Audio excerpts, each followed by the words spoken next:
ఓ పక్కన తెలంగాణ తర్వాత ఛత్తీస్‌గఢ్ అడవుల్లో వేటాడుతుండటంతో వాళ్ళొచ్చి మన అడవుల్లో షెల్టర్ తీసుకుంటున్నారా?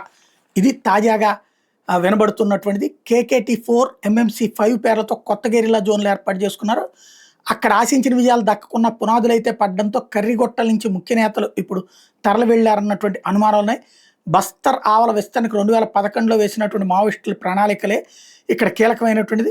అల్లూరు సీతారామరాజు జిల్లా కొయ్యూరు, వైరామవరం, జీకే వీధి మండలాల సరిహద్దు పోలీసులు మావోయిస్టుల మధ్య నిన్న ఎదురు కాల్పులు జరగడంతో విషయం వెలుగులోకి వచ్చింది.